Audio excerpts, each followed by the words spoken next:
negarse la intervención a la defensa. O sea, el fiscal creo que confundió. Él tenía una orden judicial para tomar la muestra de sangre, pero una vez que uno tiene la muestra de sangre, luego tiene que practicar la pericia sobre ella. Y eso es lo que hizo el Ministerio Público sin intervención de la defensa. Es decir, no se le dio oportunidad a la defensa en ofrecer puntos de pericia, ni tampoco ofrecer su propio perito, ¿verdad? Ese es Entonces, el informe toxicológico. así es, así es. ¿Y qué dice ese informe de la fiscalía? Y ese informe dice que dio positivo a benzodiazepina, y justamente lo que nosotros indicamos y demostramos es, aunque eso no es objeto, digamos, de la etapa intermedia, que la señorita le habían, justamente en el sanatorio, le habían indicado un medicamento que contiene benzodiazepina, y la muestra de sangre en el cual dio positivo la benzodiazepina, le tomaron a las 5:30 de la tarde, es decir, más de casi 12 horas después de que entró al sanatorio. Entonces, una de las hipótesis es que esa droga le pudieron haber administrado en el sanatorio, porque de hecho está dentro de las indicaciones médicas, y está también en la liquidación de lo que pagó la familia, está la administración de ese medicamento. Y si le hubieran dado la oportunidad a la defensa de establecer puntos de pericia, justamente hubieran indicado que si el hallazgo se podía determinar cuánto tiempo hubo entre la administración del medicamento y el positivo, la cantidad hallada, y eso se puede establecer el tiempo de administración. O sea, cuestiones como esa que definitivamente hacen de que se haya realizado un acto inválido, y si el juez de garantía no va a poder controlar eso, bueno, definitivamente deberíamos eliminar la etapa intermedia para evitarnos el trabajo de asistir a una audiencia preliminar, donde un juez controla la investigación, y un tribunal de apelaciones que se destaca justamente por muchas resoluciones que fueron anuladas por la sala penal, vía que el juez de garantía no tiene que controlar la tarea del fiscal. Sí. Sí, doctor, bueno, acá evidentemente en este caso estamos hablando sobre un defecto de forma que existió, ¿verdad? En no darle participación a la defensa, la fiscalía en este caso. Mi pregunta es, quiero saber tu postura sobre el tema. En el caso de que se hubiera hecho bien toda esa parte y se hubiera dado la participación a la defensa y todo eso, ¿qué opinás sobre el dolo eventual en estos casos de accidentes, digamos, o sea, en estos casos de homicidio? Bueno, el juez de garantía justamente lo que hizo también fue calificar que esa es una de las funciones del juez de garantía, a pesar de que el Tribunal de Apelaciones acaba de contradecir la doctrina de la Sala Constitucional y de la Sala Penal acerca de las funciones del juez de garantía en la etapa intermedia, diciendo que el juez no está habilitado a controlar la calificación jurídica propuesta por el Ministerio Público. En síntesis, el Tribunal de Apelaciones lo que dice es: el juez es un pasamanos y un gestor del fiscal, lo cual, digamos que echa por tierra más de 20 años de modificación del sistema, donde en teoría hay un órgano investigador y otro órgano judicial que controla la actividad del investigador. El fallo del Tribunal de Apelaciones es realmente pobrísimo intelectualmente, tiene apenas 3 párrafos donde trata de justificar algo que es injustificable. Y por otro lado, el tema de la discusión sobre el dolo eventual es un tema que la doctrina se ha encargado durante años en desarrollarla, y no es precisamente que si uno da positivo a un alcotest automáticamente se convierte en dolo eventual, como es lo que quiere presentar el Ministerio Público, que dentro de su relato de los hechos, en ninguna parte, justamente esto es lo que considera el juez de garantía, establece criterios para poder subsumirlo dentro de un homicidio doloso. ¿Por qué? Porque en la descripción de los hechos, que es lo que el juez de garantía tiene en consideración para realizar la calificación jurídica, y eso es lo que parece que el Tribunal de Apelaciones no comprende, valorar pruebas no es lo mismo que valorar los hechos establecidos por el Ministerio Público. Valorar la prueba es darle mayor credibilidad a un testigo sobre otro testigo. Eso no hizo el tribunal, en este caso esto no hizo el juez de garantía. Eso sí es claramente una función del tribunal de sentencia, pero el juez acá no valora pruebas, lo que dice es: los hechos atribuidos por la Fiscalía no se subsumen en lo que este Ministerio Público solicita como calificación. Por lo tanto, yo creo, dice el juez, que esto se encuadra dentro de este delito y lo calificó dentro del homicidio culposo. Esa es una posición del juez de garantía. ¿Qué puede pasar en el juicio oral? Y en el tribunal de sentencia puede decir, para mí esto no es un homicidio culposo, es un homicidio doloso. Bueno, pero eso, la calificación jurídica es dinámica hasta tanto quede firme en el acto del juicio y luego obviamente por la confirmación de los tribunales superiores. Así que en cuanto a si hay dolo eventual o hay una conducta culposa, para mí claramente no hay dolo eventual, pero así como la doctrina lleva 70 o 80 años discutiendo esto, no creo que en 5 minutos podamos dar detalles sobre cómo se define una cuestión como esta. Sí, no es muy simple realmente. Sí.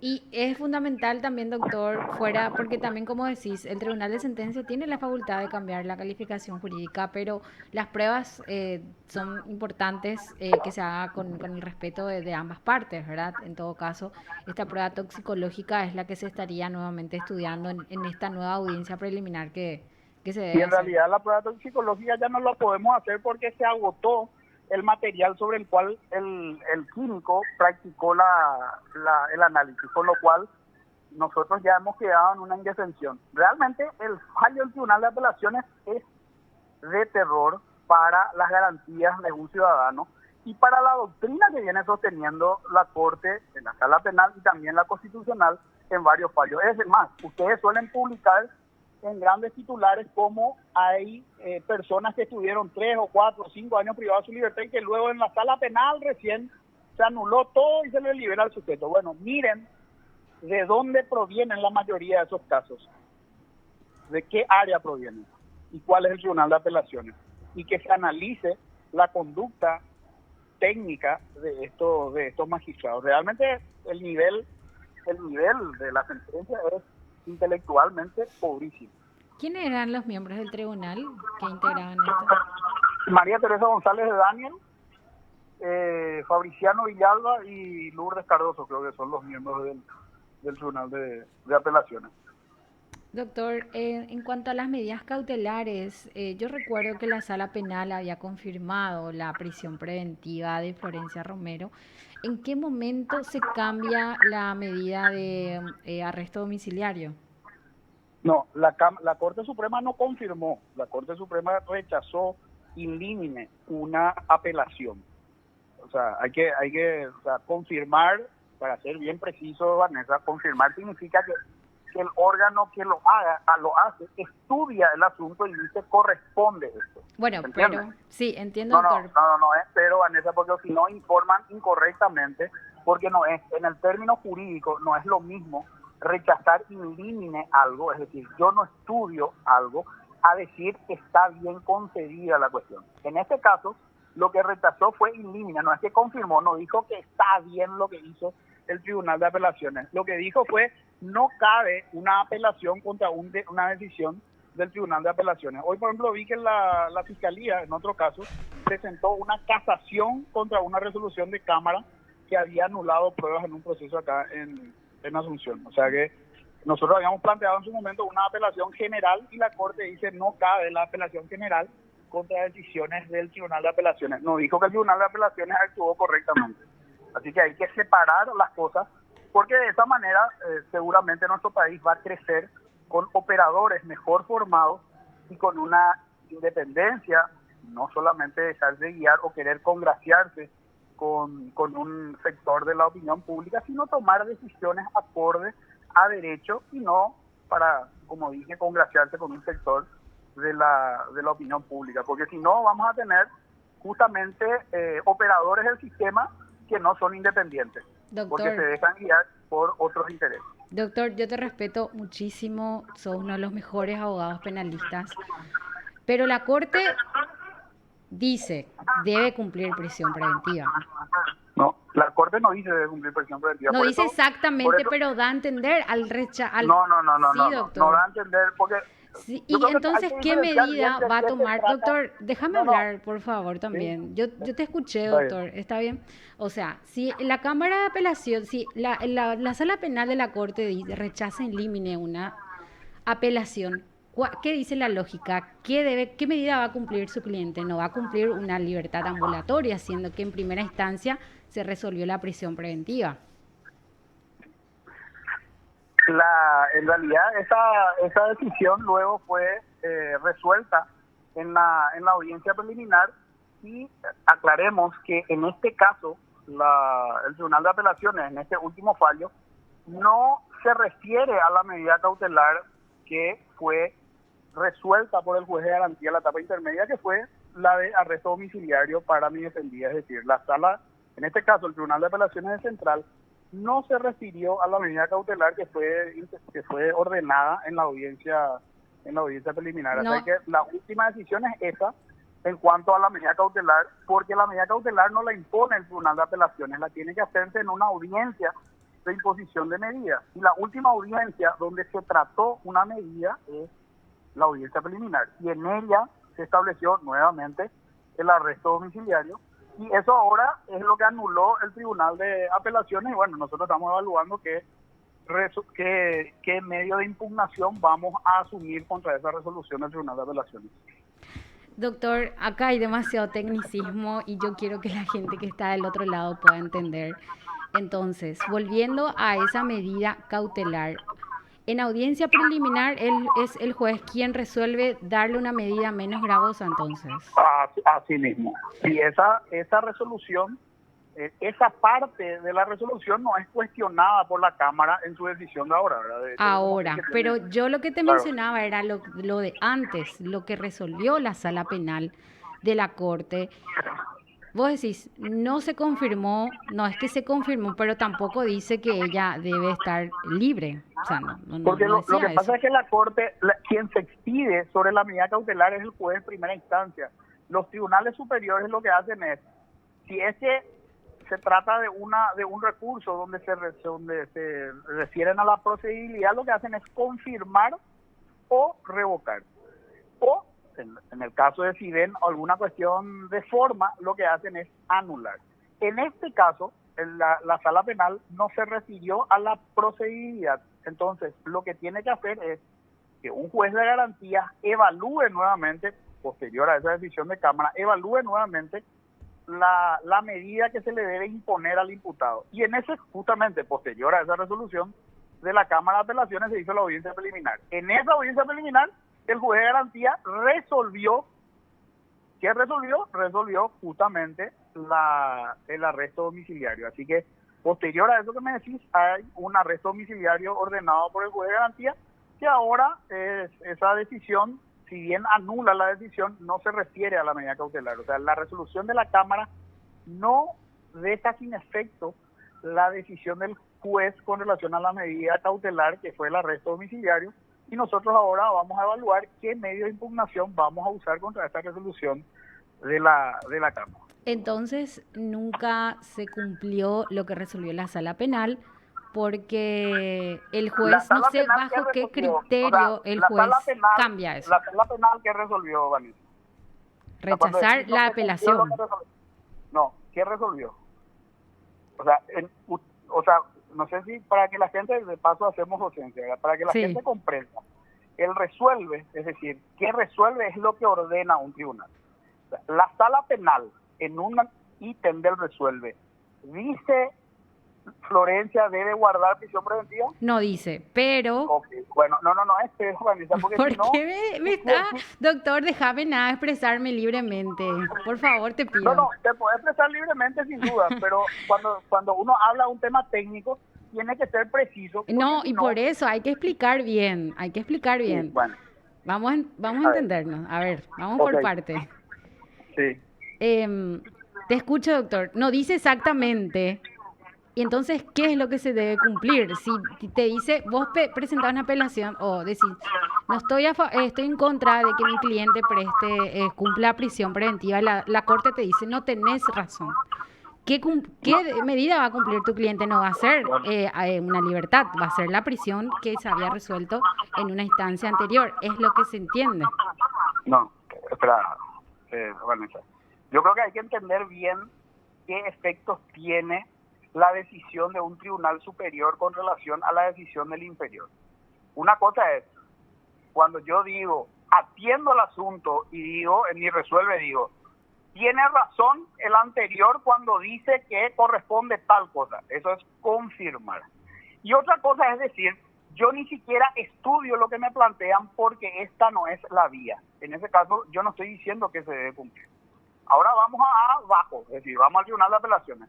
El Tribunal de Apelaciones dice, revoco el arresto domiciliario y para eso directamente no se ejecuta la decisión de una Cámara de Apelaciones. O sea, la Cámara de Apelaciones no es la que impone la medida. La Cámara puede dejar sin efecto la resolución del juez y es nuevamente el juez el que debe imponer una medida cautelar. Eso ocurrió, en nuestro caso, en la audiencia preliminar. Y en la audiencia preliminar, ¿qué hace el juez de garantía? Vuelve a imponer un arresto domiciliario. O sea, ese es el estado actual del caso. En ese momento, la siguiente vez que un juez atendió el asunto después de que la Cámara había revocado el arresto domiciliario fue justamente la audiencia preliminar. ¿Y qué medidas otorgó el juez en esa audiencia preliminar? Otra vez el arresto domiciliario. Esa es la situación procesal de Florencia hoy. Tiene un arresto domiciliario que ahora el tribunal anula la resolución en general, pero no se expide sobre el arresto domiciliario. O sea, no dice que fue mal concedido el arresto domiciliario en esta última decisión por el juez de garantía, porque la resolución del tribunal solamente se refiere a la admisión, o en este caso al rechazo de la prueba toxicológica y también a la calificación jurídica, pero no se expide ni hace mención alguna a la medida cautelar. Así que hasta ahora tiene arresto domiciliario, que es la última decisión en este asunto. La imposición de medidas, Vanessa, es un tema dinámico en un proceso penal. No es que una vez se dicte y esa es la que, si posteriormente un juez aplica otra medida cautelar, se puede revisar. Es la válida. Claro, se puede revisar en varias ocasiones, pero claro. Insisto con esto realmente. Y entonces ya estaba cumpliendo arresto domiciliario. El Tribunal de Apelación ahora, con lo último, ¿anuló la audiencia o solamente el cambio de calificación y la prueba toxicológica? Se tiene que hacer nuevamente una audiencia preliminar, que es lo que ordenó el tribunal, pero se refirió en el considerando se refirió entonces, solamente a... Sí, pero entonces no sirve tampoco lo que resolvió en cuanto a medida cautelar. Mientras no quede firme la resolución de la eso tiene que atender, como te dije, nuevamente un juez de garantía.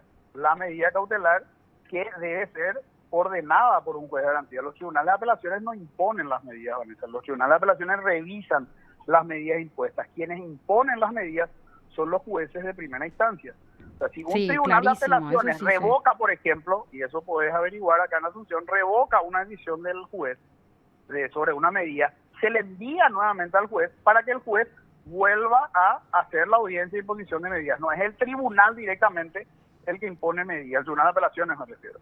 Entonces, eso debe ser tratado nuevamente, el tema de imposición de medidas, cuando se haga la audiencia preliminar. Y lo que nuevamente se deberá no plantear una cuestión sobre la medida cautelar. Doctor, ¿y no se debería respetar lo que se resolvió antes de la audiencia preliminar? No, porque justamente en la audiencia preliminar se trató nuevamente el tema de la medida cautelar. Es decir, eso, como te dije, es una cuestión dinámica, va tratándose con posterioridad. Cuando quede firme la decisión de ahora, se tendrá que hacer una nueva audiencia preliminar donde otra vez se va a tratar el tema de la medida cautelar. Pero mientras no quede firme esta decisión, no se puede tratar ni una nueva audiencia preliminar ni una nueva medida cautelar. Doctor, ¿cuánto tiempo estuvo Florencia Romero privada de su libertad? 6 meses de prisión preventiva. Y con ese criterio, ¿el juez penal de garantías dispone su arresto? No, yo me imagino que está familiarizada con que la ley no establece que la prisión preventiva solamente se aplica en caso de delitos, también se aplica en caso de crímenes, graves, independientemente de la depende del tema. Pública. Claro, el juez no le otorgó medida cautelar de arresto domiciliario por compurgamiento de pena mínima. Le otorgó medida cautelar de arresto domiciliario porque consideró que correspondía al arresto domiciliario. De hecho, que si consideraba que se trataba de la pena mínima, no le debería haber impuesto ni siquiera arresto domiciliario. Le impuso arresto domiciliario porque consideró que esa era la medida cautelar aplicable al caso. ¿Y qué es una medida cautelar? El sometimiento de la persona al proceso. Y hasta ahora, Florencia Romero en ningún momento no se sometió al proceso. Así que yo creo que pretender aplicar una prisión preventiva, bueno, si queremos ahora quemarle a todas las personas en plaza pública, porque eso es lo que a mí me gusta, bueno, cambiemos nuestro sistema y hagámoslo así. Ahora, no nos quejemos cuando quienes estamos del lado impopular del asunto seamos nosotros. Hay que considerar que si vamos a defender un Estado de Derecho, hay que hacerlo con conocimiento y con solvencia. Doctor, yo te escucho muy a la defensiva con este tema, hablas de la cuestión mediática, de que la gente está de acuerdo solamente, me imagino que decís que todo el mundo está del lado de Natalia Godoy, no es así, o sea... No, vamos a partir de una base. Acá hay una persona que falleció y sin duda que hay una conducta que merece ser juzgada en un juicio, Vanessa. Eso está por supuesto, fuera de ver toda quién es el discusión. responsable, Eso está pero... fuera de toda discusión. Ahora, la prisión preventiva no es justicia. En ningún caso, ni en este ni en ningún otro. O sea, la prisión preventiva está en función a someterle a una persona a proceso en la hipótesis de que esta persona no se va a someter a proceso. Entonces, la prisión preventiva no se justifica cuando la persona se somete al proceso. En este caso, Florencia se sometió al proceso, acudió a todas las veces que fue llamada y fue a la audiencia preliminar en el momento en que le convocaron. Ni siquiera se plantearon incidentes para dilatar la realización de la audiencia preliminar. Y si la investigación duró más que el tiempo establecido fue porque la Fiscalía pidió prórroga extraordinaria. En ningún momento, ni Florencia, ni la defensa, se extendió el proceso. O sea, acá hasta ahora el proceso se extendió solamente a pedido del Ministerio Público. Ni siquiera me quejo de eso, simplemente para indicarte de que nunca hubo una conducta que denote que Florencia no se quiera someter al proceso, que es lo relevante para establecer una medida cautelar. Porque si yo no tengo en cuenta esa situación y digo, hay que aplicar prisión preventiva porque hay una persona fallecida, entonces eso se llama pena anticipada. Y eso no es algo que esté acorde para lo cual está regulada la medida cautelar en el Código Procesal Penal. Así que esa es la valoración que hizo el juez para establecer el arresto domiciliario. El comportamiento procesal de la imputada de someterse al proceso. Entonces, sea un delito, sea un crimen, independientemente de la calificación jurídica, él consideró que lo que corresponde es un arresto domiciliario. Y recordarás aquella acordada de la Corte, donde justamente hacen hincapié a en qué casos deberían aplicarse excepcionalmente la prisión preventiva. Bueno, Estaba pensando mientras doctor, discutían. yo concuerdo en que debe mostrarse la culpabilidad y todo para que una persona cumpla su condena, ¿verdad? Pero acá nomás lo que estábamos discutiendo es la cuestión procesal. Sí. Bueno, no sé si algo más querés decir, doctor, porque nos vamos de tiempo, ya hablamos muchísimo. No, por favor, gracias Vanessa por la oportunidad, también a Narciso y saludos Sí, a la audiencia. yo le entiendo al doctor cuando habla del tema de mediaticidad de este caso, porque si uno pregunta ahora en la calle por este tema, te dicen que hay mucha presión mediática, ya escuché eso en la calle, o sea que es entendible la conducta del doctor que le reclamaste. No, el tema es que él me dice, no digas pero, no sé qué, ¿verdad? Pero, de vuelta digo, la corte pues dice una cosa y después el juez hace otra cosa de que cambia la medida cautelar y hay una confusión que pasa entonces si la corte resuelve algo y después un juez de menor jerarquía dispone otra medida cautelar. Ahí nomás por eso era la discusión, el debate. No sé si algo más querías agregar, doctor. Bueno, y lo que sí me queda claro es, Vanessa, que no entendiste que la Corte no ordenó una prisión preventiva. O sea, cambiar, o sea, yo creo que es importante esto, ¿verdad? Y no te quiero quitar más tiempo porque definitivamente se trata de una cuestión de comprensión y no una cuestión de discusión. Es hacer lo contrario a lo que dice otro es cuando el otro te dice es blanco y vos decís es negro. Lo que dijo el superior es yo no voy a expedirme si es blanco o es negro, porque no tengo por qué expedirme sobre este asunto. Entonces, cuando vuelve el estudio de una medida cautelar, por eso te dije que la medida cautelar es dinámica, el juez valoró que no correspondía la prisión preventiva, y es un momento distinto. Es decir, cuando el Tribunal de Apelaciones se refirió a la anterior vez que se le dio arresto domiciliario, el Tribunal de Apelaciones se refirió en ese momento en que habían aún diligencias que realizar. Cuando el juez de garantía vuelve a atender la cuestión de la medida cautelar, estábamos en una audiencia preliminar donde la investigación ya había terminado, es decir, no había ninguna diligencia que practicar. Entonces, el juez no contradijo lo que dijo los que dijeron los órganos superiores. La Corte luego no se expidió sobre la medida, simplemente dijo que no va a estudiar el recurso. Y la Cámara revocó una decisión que se refería a un momento procesal distinto al momento que estaba resolviendo el juez. Por lo tanto, resolvió otra cosa. No es que contradijo lo que dijo la Cámara. Resolvió otra cosa, pues otro momento y tiene otros presupuestos. Doctor, por eso te dije, la medida claro, cautelar es dinámica, no es estática. No es que no entendí, doctor, simplemente es una interpretación mía, entiendo tu postura, sos abogado defensor también y respeto por eso, la audiencia está también del otro lado y vamos a seguir hablando en cuestión procesal penal. Gracias, doctor, por tu tiempo. Dale, listo, hasta luego. Hasta luego. Lo escuchaste aquí en PDS. Ricardo Preda, abogado,